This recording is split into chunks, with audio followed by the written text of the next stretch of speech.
நாங்க இப்ப எனக்கு ஐஸ்கிரீம் ஒண்ணு. என்ன ஐஸ்கிரீம் வேணும் சார்? பிஸ்தா கிடைக்குமா? சரிங்க சார். பெரிய பிஸ்தா போய் கொண்டு வா. போ போ. பாலு சார், என்ன ஐஸ்கிரீம் கேக்குறீங்க? தொண்டை கட்டிட்டு போயிடுது.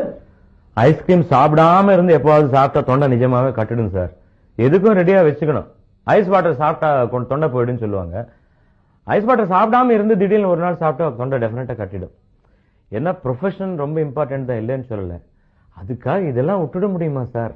ஐஸ்கிரீம்னா எனக்கு உயிர், ஸ்வீட்னா உயிர். ஐஸ் வாட்டர் இல்லாம வாழவே முடியாது. அதெல்லாம் என்னால முடியாது சார். ஆனா வாய்ஸ் சில டைம்ல இதுக்காக மட்டுமே போகாது. ரொம்ப ஓவர் யூஸ் பண்ணாலும் போயிடும் வாய்ஸ். கொஞ்சம் மூளை நமக்கு கம்மி சார். ஏன்னா இந்த 27 வருஷத்துல 57 வருஷத்துக்கு தேவைப்பட்ட ஒர்க் பண்ணிருக்கேன். ராவும் பகலுமா பாடி இந்த வாய்ஸ் என்னென்ன செய்யக்கூடாதோ அதெல்லாம் பண்ணி கத்தி டப்பிங் பண்ணி. டப்பிங் என்ன ஞாபகம் வந்தது, நான் கமல் சாருக்கெல்லாம் தெலுங்குல டப்பிங் பண்றேன். தெரியுமா உங்களுக்கு? தெரியுமா? நிறைய படத்துக்கு பண்ணிருக்கிறேன். கமல் சாருக்கு பண்ணிருக்கிறேன், அப்புறம் நம்ம டிஆருக்கு பண்ணிருக்கிறேன், பாக்யராஜா சாருக்கு பண்ணிருக்கிறேன், விசு சாருக்கு பண்ணிருக்கிறேன். எத்தனை டிஃபரெண்ட் கேரக்டர்ஸ். இவங்க எல்லாம் பேசி பேசியே பாடுறதுக்கு மேல எனக்கு வாய்ஸ் ரொம்ப ஸ்ட்ரெயின் ஆயிடுச்சு சார். சும்மா சொல்றேன்.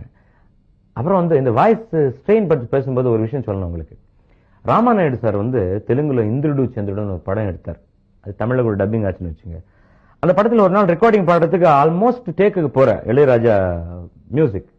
கமல் சார் உள்ள சார் இதுல இப்ப நீங்க பாடுறது ஃபாதர் கேரக்டருக்கு நான் 2 வேஷம் போடுறேன். இதுல இந்த ஃபாதர் ஒரு பெக்யூலியரா பேசுவாருன்னு அவர் எப்படி பேசிருக்காரு ஒரு கேசட் கொடுத்துட்டு முடிஞ்சா இந்த மாதிரி பாடுங்க சார்னு போயிட்டாரு. அவர் மட்டும் அவர் எப்படி பேசுறாருக்குன்னா அதுல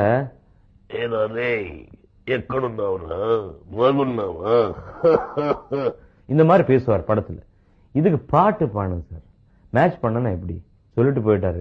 ஆனா நமக்குள்ள ஒரு ஆர்டிஸ்ட் அந்த வெறி இருக்கு இல்லையா, ஏதாவது செய்யணும்னு சொல்லி ஏற்கனவே முன்ன 2-3 டப்பிங் சொல்லிருக்கேன். வாய்ஸ் ஸ்ட்ரெயினா இருந்தது, இதுதான் பரவாயில்ல சொல்லி அப்படியே பாடுங்க பாட்டு. చిక్కని మక్కువ చిక్కులురో చక్కని గింతల తొక్కిడిలో ఒక్కిరి బిక్కిరి తప్పదురో అక్కర తీర్చే అంగడిలో అద్దాల అందాలు అందాలి పదర నచ్చిన ఫుడ్డు వెచ్చని నిండు